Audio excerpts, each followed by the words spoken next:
Howdy, YouTube! We are here with BackgroundNPC and her new video, Switch 2 is the last straw. I'm done with Nintendo. Honestly, I'm getting there myself. The only thing left that I was buying was Pokemon games and Legend of Zelda Breath of the Wild / Tears of the Kingdom. If they make another one of those, might play it if it's for Switch, but if it's just for Switch 2 and Pokemon is just for Switch 2, I'm officially done with Nintendo because I don't care about any of their other properties.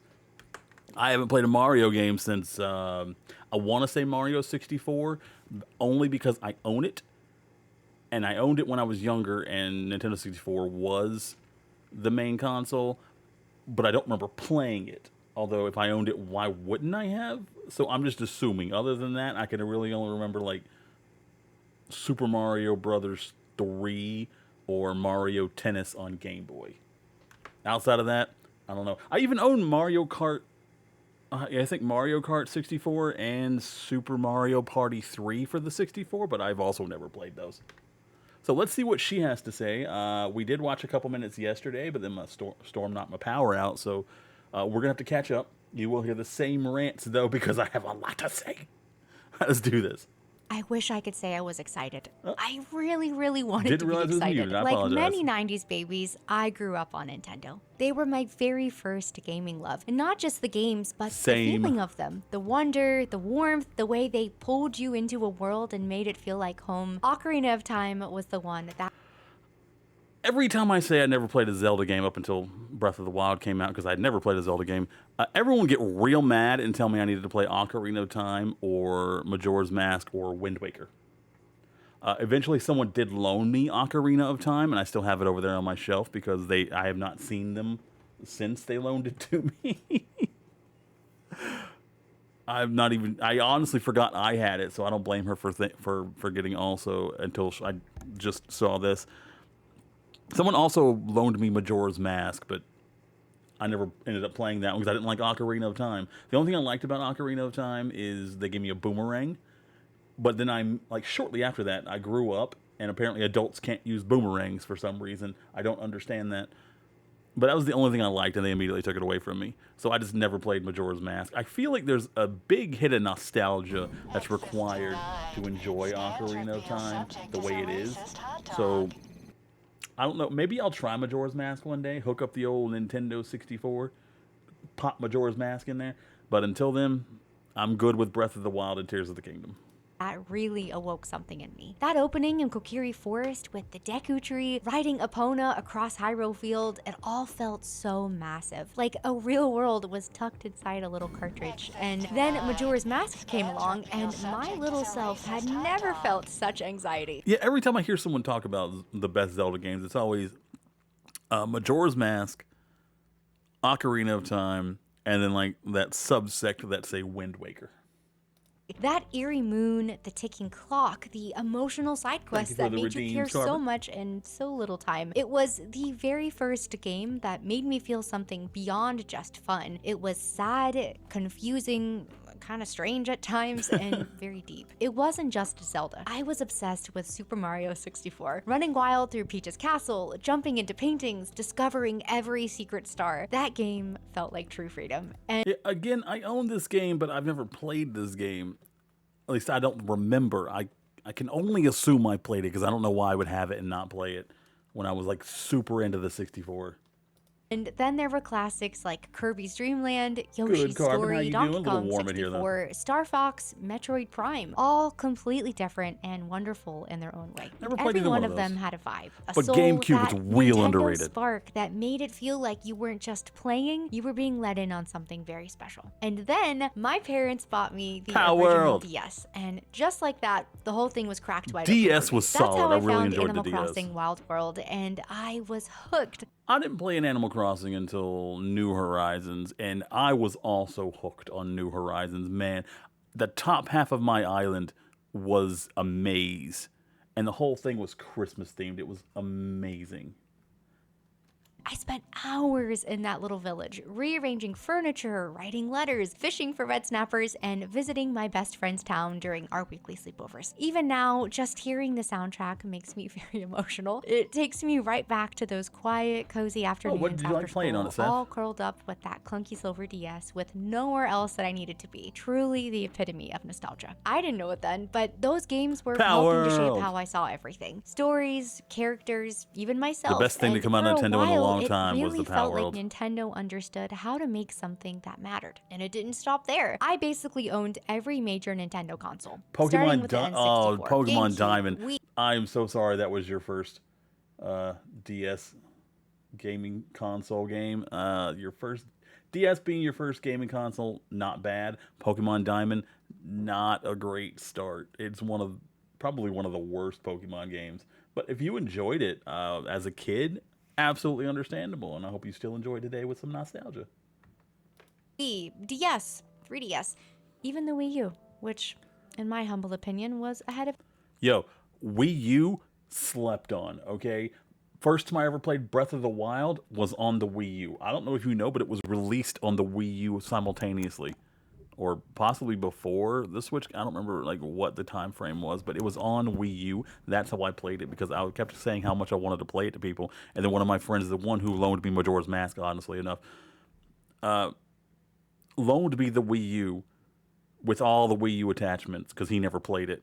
He doesn't even know why he bought Breath of the Wild on it. He never played it because it was on the Wii U. He didn't like the Wii U. I don't understand. But he loaned it to me so I can play Breath of the Wild. And then about a year later, he messaged me. He's like, hey, I've been asking around. I don't remember what I did with my Wii U, and I wasn't sure if I loaned it to anybody. Do you know where it is? And I was like, yeah, I have it. It's hooked up to my TV. And he's like, oh, okay. Well, I just wanted to make sure I didn't throw it away or something. You can keep it, because I don't ever want it back. I didn't even think about it for the last year. So that's how I got a free Wii U and Breath of the Wild. I really enjoyed it. Great controls. It was fun to play. If it's time, by the way. But I owned all of them. And when the Switch was announced with Breath of the Wild, I was beyond excited. Like, very cringely crying at the announcement trailer excited. As a Zelda fan, it was everything I'd ever wanted in a game. And to this day, it is still one of my favorites. That launch brought back so much of the old magic. I never played the Zelda game till Breath of the Wild. Well, I played Ocarina of Time like a few years before it came out, actually. I forgot. I never liked the Zelda game. I didn't like Ocarina of Time, but I freaking fell in love with Breath of the Wild. Probably why I held on for so long, and I even wanted to work for them. Like, genuinely. I applied to corporate Nintendo PR jobs probably 15 to 20 times. I'm not even exaggerating. Back in 2019, I was pursuing PR, and when I got the opportunity to go to E3 that year, the very last E3, by the way, I actually spoke with a Nintendo PR team in person. It was magical. The Nintendo... That's the thing, man. They have such devotion and loyalty because of people's childhoods. But the problem is they're ruining people's childhoods. They're ruining the way people feel about them as they go on over the years. And the issue with that is, yes, the loyalty is hard to break if you get them from children. But once you break it, it breaks much harder than anything else. Nintendo section of the event was so overwhelming and electric, and I remember thinking, this is it. This is what I want, and this is what I want to be a part of. So I think we all wanted that. Hear me out. Just any what we are about to community discuss based around isn't Nintendo. coming from someone who's out to bash Nintendo. This is coming from someone who genuinely, wholeheartedly, even at times very cringely, loved Nintendo and their games, and really believed in what I thought they stood for. Well, that's the joy of the Nintendo game. You can be cringe, and it's still amazing. Like, it's still important, and it feels deep while being cringe, because it's from your childhood. It's from your heart. It's from a place of love. But over time, I've started to realize that maybe Nintendo isn't the company I thought they were. It's not. What I've seen over the last It used few to years, be. It used to be. You remember when that head of Nintendo took a pay cut so that he didn't have to fire anyone? That's what it used to be. Is that my nostalgia goggles have been working overtime, and they've kept me from really seeing the true nature of a company that I once held so dear to my heart. So let's dive in, and let's start with the Let's get into it, boys. It's officially And out lady now, boys. and sales are booming. That didn't come out right. Records are being broken, and over 3 million units were sold worldwide. Nintendo Switch. How many of those were scalpers? Because you're not going to sell any games to all the ones that were scalpers.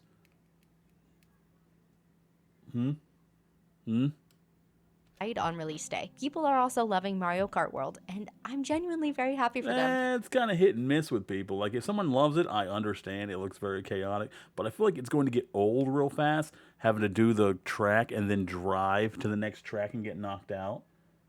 That's a lot of people are going to like that because it's going to leave, like, the top people always on the second track, and no one's going to want to even try to do that anymore.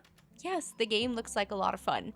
Saf, a scalper is someone who runs in and buys all of a product that they think is going to be popular and then jacks the price up 2, 3, 4 times the price online. And you have to buy it because there's none left because they bought them all. I just wish I felt something because more than anything, I just feel tired. At $450 or $500 if you get it bundled with Mario Kart World, this doesn't feel like a celebration of the next chapter. It feels like Nintendo seeing how far they can stretch our loyalty, how much they can charge us it is for stretching something very that thin isn't on even this new, one. just a little bit newer. And listen, I'm not here to crap on Mario Kart. I actually really like Mario Kart. I do. It's one of those comfort games that's always been there, and it's attached to so many fond memories. I was about to say, I don't know how you can find a comfort game where, like, you're actively competing and stressed out against other people, but, like, I find Marvel Rivals comforting. I can't lie. In World of Warcraft, although I play that by myself, so I'm never stressed out. Of playing with friends and family, but even though it looks fun, when that's the flagship title for a brand new console launch, I don't know, I personally just couldn't get behind the hype. Yeah, considering how many people already owned the previous one, it has like, what, 96 tracks on it, and this one has, like, I don't know, under 10 for launch. I feel like also it's going to be hard to get one because of scalpers, although I keep hearing in stores there's a lot of inventory where people are just not buying the Switch 2. So it's hype. It feels kind of boring, safe, predictable. Nintendo isn't asking, hey, what's possible here? They're asking, what can we get away with? Because what's it $80 worth for Mario Kart World, that's not just a new number. It's a shift in how this industry. Nintendo Switch launches $449, $499 with Mario Kart. Pre-orders on April 9th. Digital games are now $80 for a digital game, guys. And this is Mario Kart, the same game you already own, only slightly better, maybe. Treats its players. And what surprises me, even though it shouldn't at this point, is that it's Nintendo, of all companies, ushering in this new price. Yeah, Nintendo needs to know its place. It is the fun, cheap, family alternative console. It is not Xbox. They don't make $80 games. They don't make games that are worth $80. Pricing standard. This wasn't them reluctantly following a trend that I know was inevitable, but this was them leading the charge, setting a precedent, establishing $80 as the new a lot normal. of people are too poor for that, not with some Seth. expansive, genre-pushing new Kind of the experience, problem. but with an exact game formula that we've literally seen 16 times at this point. I own, I think, 2 of these. Mario Kart 3 for the 64. I own that. It's over there on my shelf. I checked this morning because I knew I was going to be reacting to this video, and I assumed 64 was going to get brought up much time. I don't see it on here, but Mario Kart 64. There we go. Wait, I thought mine said Mario Kart 3. No, Mario Party 3. That's what I was thinking. Yeah, I own Mario Kart 64, and I believe one of the DS ones for some reason. And it makes you ask, Still never played why? one. Because meanwhile, I'm looking at games like Helldivers 2, Hi-Fi Rush, Lies of P. Yeah, we are living in the golden age of cheap, affordable games that are just so worth playing. Buy indie or at least AA, you'll get your money's worth. AAA, leave it alone. Leave it alone until they learn a lesson or go bankrupt. Remnant 2, Clair Obscur, Baldur's Gate 3, and so many more. Games that... Baldur's Gate 3 would be worth $80. That is a game that, considering how, like, the sheer amount of options you have for every single choice in the game, you could replay this many times over and still experience a bunch of new stuff. have real... Repo is a great example. It's only $10 right now. Good for Repo. Buy Repo, guys. It's only $10. I don't know if it was always $10. I cannot remember. I bought it earlier this year, and I don't remember how much it was. Cheap game, tons of replayability. Changes every time you have someone different playing with you. creative vision, some with massive campaigns, even some with fleshed out co-op systems, launching at or below $60. And many of these games are taking risks and really pushing boundaries, and somehow they're still finding a way to be more accessible. So when Nintendo drops a new console and leads with yet another Mario Kart at a higher price than ever before, it doesn't feel like they're honoring their legacy. It feels like they're monetizing it, like they're using it against us. Actually, kind of feels like a slap in the face that stings pretty badly. And yes, to be fair, the Switch 2 is a technical upgrade. 4K visuals, better. It's technically a technical upgrade. Not by a lot, but by enough for them to sell it. Battery, smoother performance. And they do that on purpose so that the next one can be a slight upgrade also. More storage, it's all technically better. It's also got a dead button right here. This little button, if you don't pay the monthly subscription, you don't get to use this button. It's just taking up space on your Switch. On paper, but it doesn't feel like... And I assume if you accidentally hit it while you're playing a game, it will interrupt the game. Like a new era. It seems like a slightly fancier version of something that we already had. And for me personally, this realization of who Nintendo is not like a sudden moment of awakening. I've quietly been stepping back from them for a while now. And not because I stopped loving their games, but because I started seeing the patterns, the choices. Because you realize they stopped loving you. At this point, it's pretty clear that this Switch 2 release is not just about a new price tag or a genuine attempt at launching something new. It's just another step in the same pattern that's been repeating for years. Back in the day, this used to be... Oh, look at that. The good days, man. Things were simpler. We had no responsibilities. Just game all night. Maybe school in the morning. Maybe it was a weekend. Maybe it was the summer, and you could go constantly. The company that took risks, that made magic, that redefined entire... Oh, look at that. Look at the colors. Look at the shapes, man. That is so 90s. Look at that.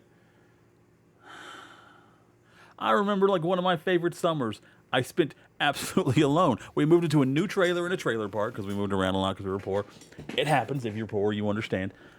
Every day I woke up, I played Banjo-Kazooie until about lunchtime, where I would make like peanut butter jelly sandwich or some nuggets or some fish sticks or something. And then I learned to change the aux cables so that, was it the aux cable? What are the color ones? Are those the RGB cables?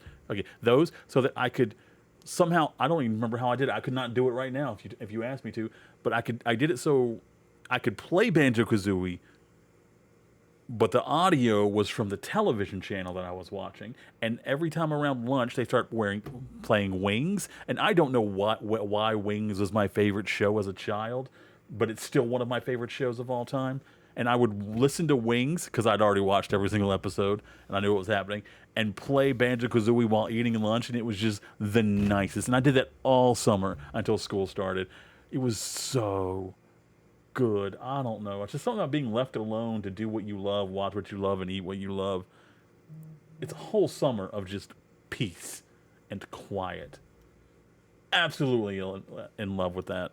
Genres and invited us into something 64 really was special. a bomb But now, console. Also durable. it just seems like they're relying... I still have my 64 console. It's over there on the shelf, right next to my Pikachu Pokemon Special Edition Nintendo 64 console. I found that much later at a Goodwill, I believe it was. It doesn't work, at least I haven't been able to get it to work. I think if I fiddle with it, I could probably do it. But it doesn't work. But it's mainly for a show, just for reminding me how cool that was. Relying on the fact that we'll show up no matter what, even though they are so often very anti-consumer. It's because they know our nostalgia runs incredibly deep, and the more I've seen it, the harder it has been to unsee. Nintendo has mastered something I can only describe as weaponized nostalgia. They've turned our childhood memories... Yeah, but a lot of companies aren't... Well, that's fair. They haven't mastered it yet. PlayStation and Xbox have a long way to go before they master it.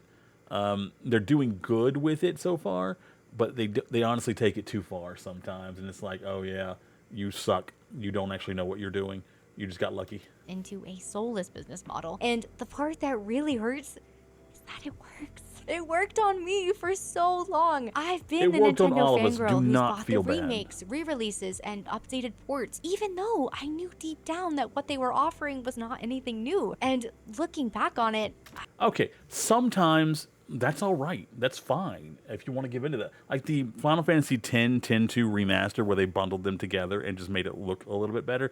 They also added content from overseas that we had never been able to play before. And even if they hadn't done that, I still would have bought 10-2 remaster because it's my favorite game of all time.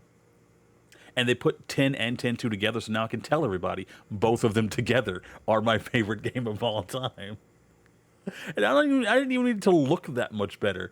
I get to play it on the PS4. I got to trophy hunt my favorite game for the first time ever because it only could do that on PlayStation 2. And there were no trophies then. I got to trophy hunt it. And they put it on Xbox and Switch, and you better believe I bought it on both of those. And then when I started PC gaming last year, the first game I bought was 10-2 Remastered. I don't regret it. I love playing that game anytime, anywhere, and I will show my love for the people who did that if they do another one. I don't know what they would add, but dadgummit, I would buy it again because it makes me happy. It's an amazing game, and you didn't need to mess with it. All they did was add to it and say, here you go. Here's both of the games in one beautiful package, and it was very affordable. I literally got a PS4, which I was never going to do. I got a PS4 just to play 10-2. The whole reason I got the PS4. I got it used from a coworker who was saving up for the Call of Duty PS4 skin, whatever that was. And he was like, hey, I'll sell you my PS4 for $200. And I was like, bet. I work at Walmart. $200 is the right price range for me getting a console. So I bought a PS4 used with a giant Naruto sticker on it just to play 10-2. And I've got so many hours in that game on the PS4. Do not believe. I haven't done platinum in that game because it is so hard to platinum. Holy crap. But worth it. I don't know. I guess it was because I didn't feel like I was buying a game. It felt like I was buying a memory. And Nintendo knows that. They know that we remember how it felt to blast through Alien Worlds and Metroid Prime. That's the good thing about growing up poor. I didn't play most of the games everybody else got to play. I have no nostalgia for your Metroids or your Marios. The only thing I feel nostalgic for is Pokemon and some Final Fantasy games I got to play growing up. That's it. Or how it felt to spend hours. Ooh, and Banjo-Kazooie. Some N64 games. Like Banjo-Kazooie, Jet Force Gemini, Conker's Bad Fur Day. Ukulele I'm excited to finally play because I feel like it's a good successor from what I've heard to Banjo-Kazooie. So I kind of really want to play that too. Is raising your perfect Nintendo like it was your actual childhood pet. They know I owned that, never played it. In a way that goes beyond gameplay. And they have perfected the art of re-releasing. God, this Power World footage over Nintendo Talk is killing me, man. This is so good. She is so sassy. Content behind paywalls and subscriptions, and offering nostalgia not as a gift, but as a heartless transaction. And just a quick side note that I found out while I was writing out this video. Do you want to talk about Heartless? Yes. Because I just found out that Nintendo actually replaced the voice actress for Princess Peach after 18 years. And they didn't even tell her. She found out with the rest of the world when the new Mario Kart game came out. What? You replaced Princess Peach after almost 2 decades and didn't bother telling her? What the hell is even that, man? How? What is the reason for doing that? Why did they? Actually, frankly, I think everyone deserves an answer. After having Princess Peach for 18 years in their games, they deserve an answer, man. That's actually insane. But anyway, to get back on track, there's always been a huge difference between celebrating fan love and exploiting it. And for me, it seems like Nintendo has lived long enough to finally see themselves become the villain. So moving on from the Switch 2 release, at some point, I started looking at how Nintendo treats the people who love their games. And what I found honestly broke my heart a little bit, because Nintendo doesn't just protect its legacy, they police it. Let's start with content. Oh yeah, they try to destroy anyone who gets for many years now, Nintendo has been going after them. Streamers, YouTubers, musicians, for doing what, honestly, most other gaming companies celebrate, sharing their love for the brand and its IP. Somehow, I managed to kind of turn a blind eye to most of this until the Point Crow situation. He was a YouTuber who was making these really incredible... We love Point Crow in this house. He is a huge nerd, and he's funny. Breath of the Wild mod videos. Fun, creative, and totally original. And then one day, Nintendo claimed and struck 27 videos. No What in the 27? Zelda speedrun. Can I beat Zelda? Hashtag link something ever?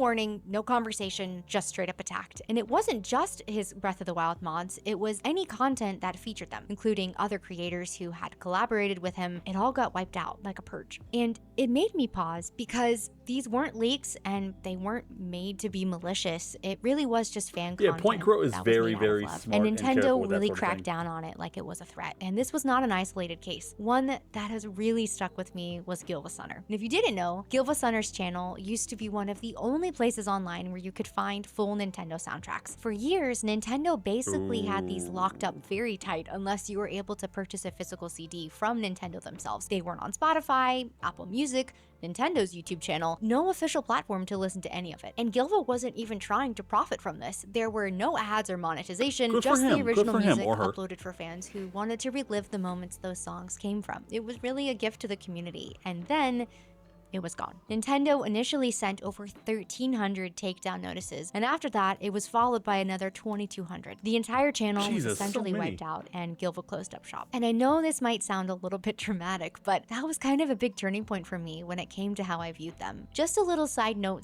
/ confession, but as a former Disney adult who has learned the error of her ways. Oh, thank God. If she was still a Disney adult, I would have lost so much respect for her.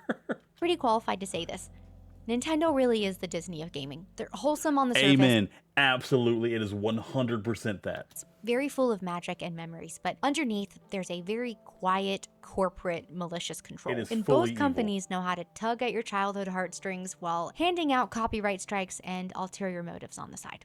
At the time I was watching this unfold, the more I sat with what happened to Gilvasunner, the more it made me wonder, why is Nintendo's music so locked away to begin with? These soundtracks have some of the most iconic songs in gaming. They were emotional, timeless, and they were very... Oh yeah, no doubt Nintendo has some amazing, actually a ton of amazing music, going back to a very, very long time ago, man. Like even Nintendo... You can hear one of the songs from any of the Mario games, and everyone's immediately on board. Everyone knows what you're singing. Deeply personal for so many of us. And like I said earlier, Animal Crossing Wild World was my comfort game. And yet, at the time, there was basically no way for me to go listen to it legally. It felt like Nintendo had locked away their history in a vault, and they just would not let anyone open it up. And from there, I started noticing so many other examples. Fan games getting shut down, community passion projects being wiped out, and listen, I get it. IP protection is legally within their right. But it all just felt like they were going out of their way to crack down on. They're being incredibly vicious and savage with it. Like, you don't need to surround your IP with turrets and barbed wire. Relax. On this, acting very aggressive, cold, and even heartless. Especially when you look around at many other companies, Sega, Capcom, Xbox, PlayStation, even some indie studios, and you see them amplifying creators, lifting them up, letting the fans be a part of the legacy. But Nintendo doesn't really do that. They continue to pull the plug again and again, and over time, I started wondering if maybe I had just been giving them the benefit of the doubt simply because I grew up loving them. So at this point, after the Gilvasunner takedown, I had already started to feel uneasy. The creator takedowns, the fan projects, the legacy content, it was all feeling a lot more controlling than caring. But the moment that truly stopped me in my tracks is when I heard the story of Gary Bowser. And I'll be honest with you, I didn't even know about any of this until I listened to an episode of Darknet Diaries, which, by the way, Jack does an incredible job explaining all of this. I feel like I probably heard it. I'll link it in the description for you. Now, I obviously knew at this point Nintendo could be very protective of their IP, but this was on a whole other level. Gary was a part of a group called Team Executor, and what they did was build and sell mod chips, little pieces of hardware that you could install in your Nintendo consoles to run homebrew apps, custom firmware, and yes, pirated games. But people also use those mods for stuff that wasn't necessarily piracy. They used it to run backups of games they already owned, or just experiment with the system for their own personal use, things that were really never going to be available through Nintendo directly. Gary essentially became the fall guy for the entire entire organization, and Nintendo came down on him in a way that was very extreme. In 2020, Gary was arrested at gunpoint in the Dominican Republic and extradited to the US. By 2022, he'd been sentenced to 3 years in prison and ordered to pay $14.5 million in damages, $4.5 million in restitution, and then another $10 million from a civil suit. And after he got out early, he still owed all of it. And he started paying Nintendo back 25 to 30% of his monthly income, which at one point was just $25 a month from his prison library job. He'll basically be paying them for the rest of his life. When I heard that, my stomach dropped. I genuinely felt heartbroken for him. Yes, what he and the rest of the team were doing was illegal, and they did profit off of it, but Gary was just one man. And are we really saying the punishment fits the crime here? No, because not whatever even a legal little lines bit. were crossed, this felt less like justice and more like hatred and wrath. And not just for what he did, but for daring to even touch Nintendo's closed system. And the part that really got me with this is Nintendo tried to get Sony and Microsoft to back them up here, to join the lawsuit and make it a united front against piracy. Both companies said no. Both Sony and Xbox, billion-dollar publishers in their own right, refused to be a part of it. Even they seemed to think that it was too far. And again, I am not here to outright defend piracy, really. There's a whole conversation to be had about access, preservation, and ethics, but this felt incredibly cruel and predatory. Yeah, it's a very Nintendo complicated did not just wanna stop situation Gary with that. from what he was doing. Like, if you don't sell the game, then people should be able to pirate the game. Like, if you literally just cannot buy the game anywhere, you should be able to download the game and run it on like an emulator. That no question. Wanted to make him an example. And for me, this was the defining moment when I knew Nintendo was no longer the company that I had loved for decades. And if you thought Gary Bowser's case was just a one-off or a legal overreach in a rare situation, it wasn't. Because not long after that, Nintendo set its sights on something much bigger and arguably much more telling. You might have already guessed it, but I'm talking about Palworld. You probably remember a very weird, chaotic, great game. Absolutely fun game. Blend of Pokemon style creature collecting and open world survival mechanics. It was very messy, it was wild, but it was so much fun. People were very obsessed, myself included. And yes, come on, it clearly was inspired by Pokemon. That's not a secret. You could throw a spear, you could collect little pals, you ride them, you battle them. It was Pokemon adjacent, absolutely. But here's the thing. It wasn't a copy. The characters were different. The art direction, tone, many mechanics if it was a full-on different. copy, they would have had them down and gave it a way bold, sooner. Slightly unhinged twist. And for the first time in years, fans were saying, why doesn't Nintendo try stuff like this? Instead of taking that feedback in stride, instead of rising to the challenge, they don't take anything in stride. Learning, evolving, Nintendo did what they've been doing for a while now.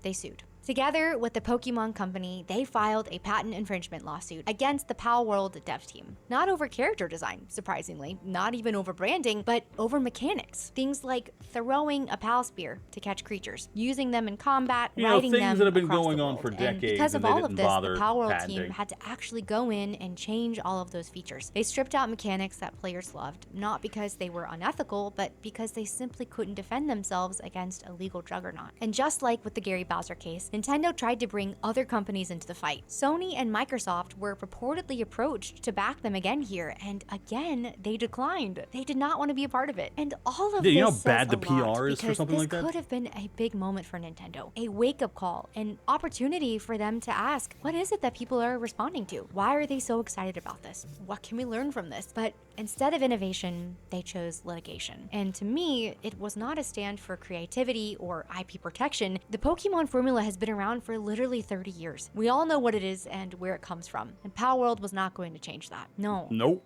This was Nintendo being a bully and swinging at anything. Which is weird because this is exact same thing happened to them and almost sank them when Nintendo started out. You think they'd be a little more sympathetic towards it, but no, they've become the evil that they fought against. That threatened the comfort of their complacency. They had an opportunity to grow, to evolve, to take advantage of someone already laying the groundwork for them, but instead, they chose violence. And after everything, the creator takedowns, the lawsuits, the silencing of innovation, you think maybe Nintendo would at least try to get one thing right. Their legacy. I remember when Nintendo Online was first announced. It sounded like such a win, a way to legally revisit classic titles, play old favorites, dive back except they into won't the library, upload all the and build titles. up this brand. And at first, I was so hopeful, but the reality has been frustrating at best. Games get added randomly. Some months it's not much. Other months, it's one obscure NES title no one really asked for. Entire consoles like Game Boy Advance or N64 still feel incomplete. GameCube is barely touched at all. GameCube is lacking a ton of great games. N64 definitely lacking a ton of great games that I specifically went on there looking for. Neither one of them had the games that I wanted. And trust me, they are some bangers, but they're not on there for I don't know why. I assume so they can keep like drip feeding you games to keep you interested, even though they're not drip feeding you good games. They're drip feeding you like slop games, and then like every now and then one good game is like, oh, this is good, this is worth it. It's not worth the price, man. Just wait a year and then pay for it for a month. I don't know, can you pay for it for a month? I've never tried. I paid for it for a year at a time because it's only like $20-something, but not this. I don't pay for this. I pay for the online play, which I'm actually about to cut off because I don't play online other than Pokemon.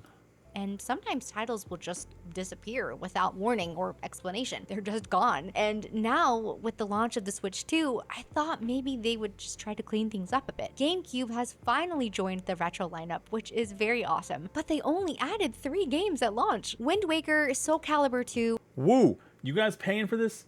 You guys paying for this service to play any of these games?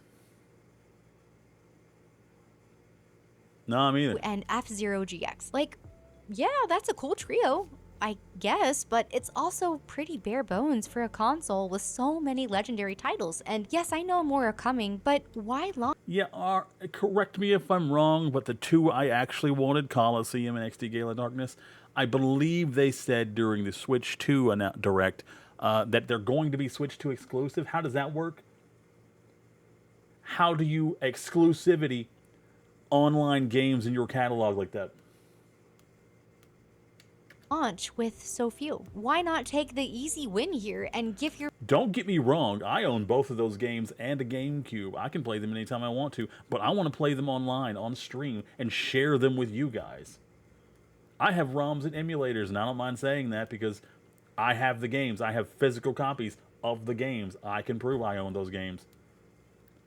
But a lot of people can't because you can't buy the games. And now you still can't even rent the games. And if they're only for Switch 2, then you can technically buy the games. You can't pirate them. Okay, that's a really lame way of doing that. And I'm not buying a Switch 2 to play those 2 games. Your fans what they've been begging you for years. Beyond the catalog, the performance isn't always there either. Sometimes there's lag, some games have awkward control schemes, others don't support cloud saves. It doesn't really feel like a premium service. It feels like something Nintendo... Yeah, they also just ripped off other people's emulators. Can you believe it? Nintendo doing the thing they accuse other people of doing? Weird. Nintendo begrudgingly maintains, and definitely not something that they can be proud of. The thing is I've always wanted to support something like this. I actually am very happy to pay to play these games legally. Yeah, if they actually put all the games on there, or at least most of the games on there, but no, they won't. They want you coming back every month for 1 or 2 games they're going to drop that really aren't even worth the price of that. I want to revisit the titles that shaped me in a clean, easy way, but Nintendo has made it so hard. Leo, that is the correct decision. Stick to whatever you feel gives you the best value. If you think Game Pass gives you the best value, it is amazing value for the price. Absolutely stick with Game Pass on Xbox. I currently use... That's why I came to PC. I got tired of the way the consoles were acting, and now I'm a PC gamer. The only exception is I play PlayStation 5. I run it as a 2 PC setup. Only the other PC is the PlayStation 5, which handles playing the game, and then my PC can focus on just streaming. And it works so freaking well. I hook my console up, bam, 2 PCs. It's doing basically what the other PC would have done anyway. Love it. I love it so much. It is so nice. So I will get things on PlayStation because I can play them on stream on my PC. It's like there's... And my PC already has Game Pass, so I don't need to hook the Xbox up for that. Plus, PC Game Pass is actually cheaper than console Game Pass for some reason. I don't know why. But dadgummit, I don't need to hook my Xbox up, so bam. I got Game Pass on my PC, and I got a PlayStation 5 for when I want to trophy hunt something, or it's really, really beefy, and I don't think my PC can handle it. You're sitting on this treasure trove of nostalgia, this very beautiful, powerful legacy, and instead of sharing it or celebrating it with us, they keep it to themselves and withhold it. They kind of hold it over us like drugs, honestly, banking on the fact that we'll continue to play the part of the willing addicts who will be so happy for even the tiniest drop. It really is heartbreaking, but at this point, playing online should be free. They should not be able to sell you a console and a game and the ability to play that game with other people. That's just robbery. That's a scam. I'm not even really mad about it. I'm just Tired? and Yeah. maybe Yeah, me still too. a little bit sad.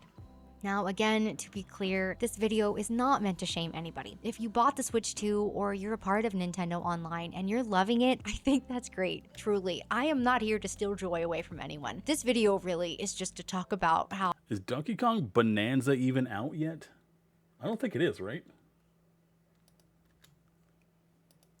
I can't ignore how much my own relationship with Nintendo has changed over the years. And I don't love them anymore. Not the company, Yeah, not like me I either. used to. And that's difficult That's to say why I'm out on loud PC. because I grew up on these games. I spent summers chasing stars in Mario 64, winters decorating my Animal Crossing home, racing my siblings in Mario Kart, riding Epona across Hyrule Field like it was the most magical thing in the world. Breath of the And Wild for was me, amazing. these were not just games. They were a part of my childhood. And that's why all of this hurts so much, because the company that once led with a full heart and love for gaming feels like it's running on autopilot, giving us the absolute bare minimum. Comfortable, safe, lazy, greedy. We're getting less and paying more. And look, the industry as a whole is a bit of a mess right now, but it's still fair for us to ask for better, to feel valued as customers, to want these companies to care. And for a long time, I really believed that Nintendo did, that they were different, that they stood for something. But now it's hard to see how that could still be true. I always joke that my relationship with Nintendo is super toxic because No, it is. even It after is. all of It this, is. even after how I've All seen of our relationships with Nintendo are toxic. There was no exception. I'm sorry. There is no exception. That's what Nintendo has created. They made this. They cannot complain about it. Well, they can, and they will, because they're entitled. how they treat their consumers and fans, part of me still hopes that they'll change because they could. It really would be so easy. If they wanted to, they could be the company that supports creators instead of silencing them, shares their legacy instead of locking it away, prioritizes joy over control, and evolves instead of punishing innovation. I really would love nothing more than to fall back in love with them. But Me too. right now, I would love to feel that feeling of playing just like a wholesome, wonderful Nintendo game. Like the last time I felt that was when I booted up Breath of the Wild. Tears of the Kingdom didn't hit as hard because it felt like it had a little less heart than the first one did. But Breath of the Wild was absolutely stunning. It was so much fun. I spent so much time in that game. And considering I was playing it on a Wii U, because it also launched on the Wii U, and that's what I had to play it on, because I borrowed it from a friend, I spent hundreds of hours on that Wii U playing Breath of the Wild. God, it was gorgeous. And it actually made me like Zelda games. Because the only one I played before that was Ocarina of Time. And I did not enjoy that. Because nostalgia plays a big factor in enjoying that game. it just seems like Nintendo is going to keep being Nintendo, just very stuck and too happy to stay that way. The love that I once had for them was so real and the magic really mattered, but the company behind that magic, it feels further away than ever. If you made it to the end of this video, I did. seriously, thank you so much. And Hey, I it was would a love to hear great your video. story. What made you fall in love with Nintendo? Are you still in Honestly, Game Boy back in the day, it was... You could bring that anywhere and play games on it. And I think the biggest ones that I played were Tetris. I have... God, I love Tetris. I had Tetris with me all the time. And even my mom liked playing Tetris. It's crazy. I always played Type B, where there was already stuff on the field, and I like clearing the field of the obstacles instead of just starting from scratch. Then Mario Tennis. I don't know what it was. I was obsessed with Mario Tennis. I have no idea why. And then Pokemon Blue. Pokemon came out. Friend let me borrow his Pokemon Blue. Fell in love with it. And I've been obsessed with Pokemon ever since. If you couldn't tell by my plushie and my hat, that is not a Pokemon in any legally distinct way. But yeah, those were the big three. And honestly, it's been a great ride over the years for all the Nintendo games I did fall in love with. Because I didn't love every Nintendo game, but I loved a lot of Nintendo games. And that summer I told you about where I spent it watching Wings and playing Banjo Kazooie every day as a child, one of my favorite summers. Just the peace of being alone, watching something you love, playing something you love, just eating PB and J's and chicken nuggets and fish sticks. It was simple. It was beautiful. In love with them, or have you also had a bit of a breakup with them like me? Let me know in the Oh, comments. that breakup is happening. The only thing I play on the Switch right now is Animal Crossing, occasionally Suika, and I haven't really played Animal Crossing that much since they screwed my island because apparently Nintendo is inept. And then also, main things are Pokemon and Breath of the Wild / Tears of the Kingdom, which I have not beat Tears of the Kingdom because I spent so much time goofing off in it that I eventually had to move on to another game. And I, I don't want to restart Tears of the Kingdom, but I also don't remember where I left off enough to go just straight to the final boss. So, but yeah, I feel like if everything starts coming out on only Switch 2 and not Switch, I'm done. I'm not buying Switch 2. I don't care. And thank you so much for watching. I'll see you in the next one. Oh, Para, I have Majora's Mask for 64, but I didn't like Ocarina of Time, so I never ended up playing it. I borrowed them both from two different people, and I still have them because they forgot they loaned them to me a very, very long time ago. And honestly, I forgot that I had them until we started talking about N64 today. Because on my shelf, I have the N64s lined up in 2 rows, and on the outside of one is Banjo-Kazooie, and on the outside of the other one is Pokemon Snap or Hey You Pikachu. I cannot remember. But yeah, that was the video. That was the background NPC. Give her a like and sub if you like her. Give me a like and sub if you liked me. Catch me on twitch.tv/mplaythejolly. I am shooting for 500 followers. I'm grinding hard, baby. I think I just hit I'm almost at 200. I'm like 170, I think. But I'm trying to hit it by my birthday later this year. Love you, babies. Let me know down below what your favorite Nintendo game was. What was your favorite console? What was your favorite memory playing any of the games or the consoles? Do you remember the Pokemon boom when it initially took off? Were you a big fan of Jet Force Gemini or 007? Were the wrestling games on the N64 just better? They were. They absolutely were. Don't get me wrong, the PlayStation ones that followed, the WWE and WWF ones, some of those were fantastic. But I will never forget how in love with WWF No Mercy I was. No Mercy was absolutely peak for me. All right, catch you guys later. Stay safe, stay hydrated, take care of yourselves, and take care of somebody else. Bye, YouTube. Mwah.